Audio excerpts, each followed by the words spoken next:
Hi hello ನಮಸ್ಕಾರ, welcome to Sneha Shivanand YouTube channel. ಈ video ಬಂದು ಅಪ್ಲೋಡ್ ಮಾಡಿರೋ ಪಾಂಡಿಚೇರಿ ವಿಡಿಯೋ ಬಂದು ಆಗಸ್ಟ್ ಸ್ಟಾರ್ಟಿಂಗ್ನಲ್ಲಿ ಹೋಗಿದ್ದು. ಇನ್ಸ್ಟಾಗ್ರಾಮ್ನಲ್ಲಿ ಸ್ಟೋರಿ ಮತ್ತು ರೀಲ್ಸ್ನೆಲ್ಲ ಹಾಕ್ತಿದ್ದೆ. ಆದರೆ ಯೂಟ್ಯೂಬ್ನಲ್ಲಿ ಯಾವುದೂ ಹಾಕಿರಲಿಲ್ಲ. ಸ್ವಲ್ಪ ಟೈಮ್ ಇರಲಿಲ್ಲ ವಿಡಿಯೋ ಎಲ್ಲ ಎಡಿಟ್ ಮಾಡಿ ಅಪ್ಲೋಡ್ ಮಾಡೋದಕ್ಕೆ. ಹಾಗಾಗಿ ಇವತ್ತು ಅಪ್ಲೋಡ್ ಮಾಡಿದ್ದೀನಿ, ನೋಡಿ ಎಂಜಾಯ್ ಮಾಡಿ. ನೈಟ್ ಅರೌಂಡ್ 11 ಗಂಟೆಗೆ ಬಿಟ್ವಿ. ಬೆಳಗ್ಗೆ ಒಂದು 9 ಗಂಟೆ 10 ಗಂಟೆಗೆ ಹೋಗಿ ರೀಚ್ ಆಗಿದ್ವಿ. ಅಲ್ಲಿ ಫಸ್ಟು ಟಿಫನ್ ಮಾಡೋಣ ಅಂತ ಹೋದಾಗ ಎಲ್ಲರೂ ಒಂದಷ್ಟು ಮಸಾಲೆ ದೋಸೆ ತಗೊಂಡು ತಿಂದರು. ನಾವು ಮಾತ್ರ ಇಡ್ಲಿ ತಗೊಂಡು ತಿಂದೆ. ಆದರೆ ನಮ್ಮ ಮೈಸೂರಿನ ಥರ ಟೇಸ್ಟ್ ಇರಲಿಲ್ಲ. ಆದರೂ ನೆಕ್ಸ್ಟ್ ಬಂದು ನಾವು ರಾಕ್ ಬೀಚ್ಗೆ ಹೋಗಿದ್ದು. ಅಲ್ಲಿ ಒಂದು ಅರ್ಧ ಗಂಟೆ ಮುಕ್ಕಾಲು ಗಂಟೆಯಲ್ಲಿ ಟೈಮ್ ಸ್ಪೆಂಡ್ ಮಾಡಿ ಡೈರೆಕ್ಟ್ ನಾವು ಬುಕ್ ಮಾಡಿದಂಥ ರೂಮಿಗೆ ಬಂದ್ವಿ. ಆ ರೂಮ್ ಹೀಗಿದೆ ನೋಡಿ. ಇಲ್ಲೆಲ್ಲ ಹಾಕ್ತೀನಿ.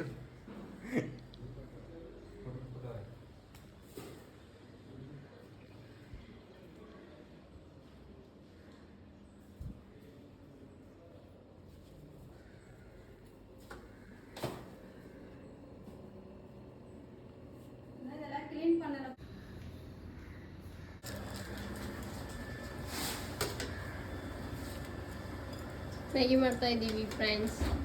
ಏನಾದರೂ ಮ್ಯಾಗಿ ಮಾಡ್ತಾ ಇದ್ದೀವಿ.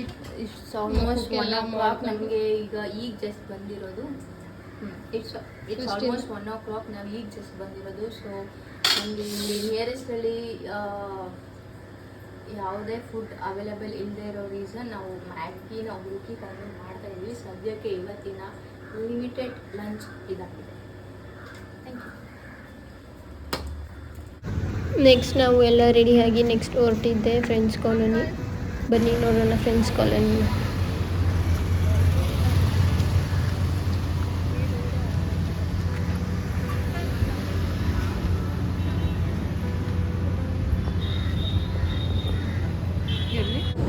ಫ್ರೆಂಡ್ಸ್ ಕಾಲೋನಿಗೆ ಬಂದು ಆಮೇಲೆ ನೋಡೋಣ ಅಂತ ಫಸ್ಟು ಊಟ ಮಾಡಿರಲಿಲ್ಲ ಅಂತ ಸೌತ್ ಇಂಡಿಯನ್ ಕಿಚನ್ಗೆ ಬಂದು ಅಲ್ಲಿ ನಾವು ಊಟ ಮಾಡಿ ನೆಕ್ಸ್ಟ್ ನಾವು ಫ್ರೆಂಡ್ಸ್ ಕಾಲೋನಿ ನೋಡೋಕ್ಕೆ ಹೋದ್ವಿ.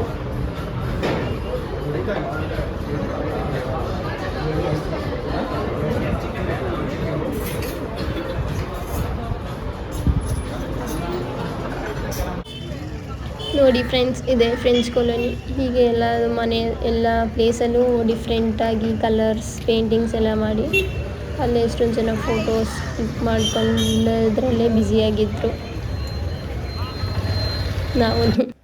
ಆಮೇಲೆ ನಾವು ನೈಟ್ ಇನ್ನೇನೋ ರೂಮ್ಗೆ ಹೋಗೋಣ ಅನ್ನೋಷ್ಟರಲ್ಲಿ ಸಂಜೆ ಇನ್ನೊಂದು ಬೀಚ್ ನೋಡ್ಕೊಂಡು ಹೋಗೋಣ ಅಂತ ಇಲ್ಲಿ ಬಂದು ಬೀಚ್ ನೋಡಿಕೊಂಡು ಸ್ವಲ್ಪ ಹೊತ್ತಿದ್ದು ಹೊರಟ್ವಿ.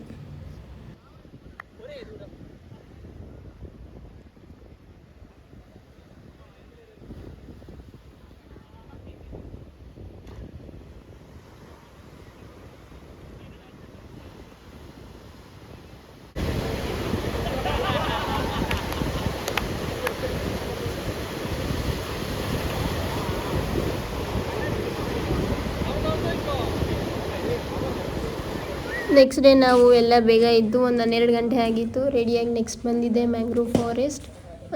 ಅದಕ್ಕಿಂತ ರೈಡ್ ಹೋಗೋಕ್ಕಿಂತ ಮುಂಚೆ ಎಲ್ಲರೂ ಒಂದಷ್ಟು ಮ್ಯಾಪ್ ಲೊಕೇಶನ್ ನೋಡಿ ಯಾವುದೇ ಚೂಸ್ ಮಾಡಬೇಕು ಅಂತ ಸೆಲೆಕ್ಟ್ ಮಾಡಿ ನಂತರ ನಾವು ಎಳ್ನೀರು ಕುಡ್ಕೊಂಡು ಮುಂದೆ ಹೊರಟ್ವಿ.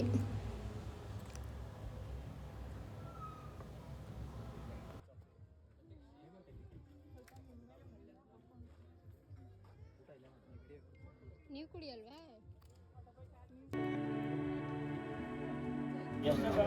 ನಾವು ಅಲ್ಲಿ ಹೋಗಿ ಒಂದು 10-15 ನಿಮಿಷಗಳ ಕಾಲ ವೇಟ್ ಮಾಡಿ ಕೊನೆಗೂ ಬೋಟ್ ಹತ್ತಿದ್ವಿ.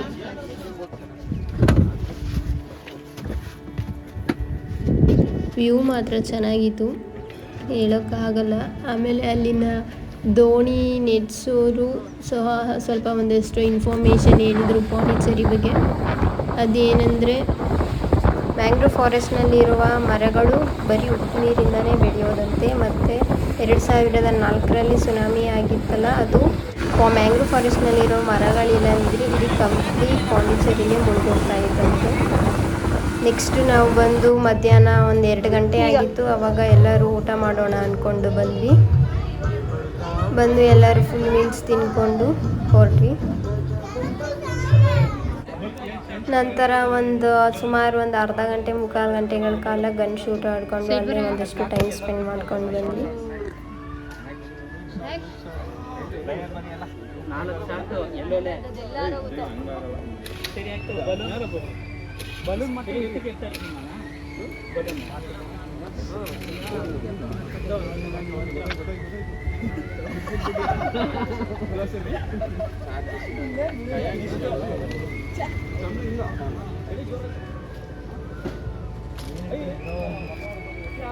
ನೆಕ್ಸ್ಟ್ ನಾವು ಈಡನ್ ಬೀಚ್ಗೆ ಬರ್ತಾ ಇದ್ದೀವಿ. ಬಂದು ಅಲ್ಲೂ ಸಹ ಒಂದಷ್ಟು ಫೋಟೋಸ್ ವಿಡಿಯೋಸ್ ಎಲ್ಲ ತರ್ಕೊಂಡು ಅಲ್ಲಿನ ಒಂದಷ್ಟು ಜನ ಜಿಪ್ ಲೈನ್ ಆಡಿದ್ರು, ವಾಟರ್ ಗೇಮ್ಸ್ ಆಡಿದ್ರು.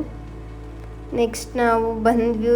ಈಗ ಆ್ಯಸ್ ಯೂಶ್ವಲ್ ಎಲ್ಲ ಕಡೆ ಫೋಟೋ ತಗೊಳ್ಳೋವಾಗ ಎಲ್ಲೂ ಫೋಟೋ ವೀಡಿಯೋಸ್ಗಳು ತಗೊಂಡು ಬಂದ್ವಿ.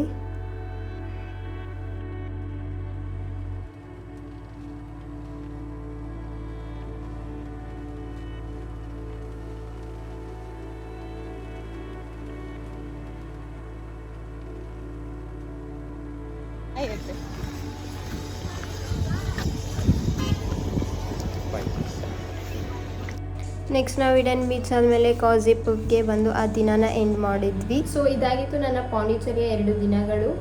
ನೀವು ನನಗಿಂತ ಮುಂಚೆನೇ ಪಾಂಡಿಚೇರಿಗೆ ಹೋಗಿದ್ರೆ ಅಥವಾ ಹೋಗಬೇಕು ಅಂದ್ಕೊಂಡಿದ್ರೆ ನೀವು ಹೇಗೆ ಅಲ್ಲಿ ಪಾಂಡಿಚೇರಿಯಲ್ಲಿ ದಿನ ಕಳಿಬೇಕು ಅಂತ ಅಂದ್ಕೊಂಡಿದ್ದೀರಾ ಮತ್ತು ಹೋಗಿ ಬಂದಿದ್ದರೆ ಯಾವ ಥರದ ಎಕ್ಸ್ಪೀರಿಯೆನ್ಸ್ ಮಾಡಿದ್ದೀರಾ ಅನ್ನೋದನ್ನು ಕಮೆಂಟ್ ಮೂಲಕ ತಿಳಿಸಿ.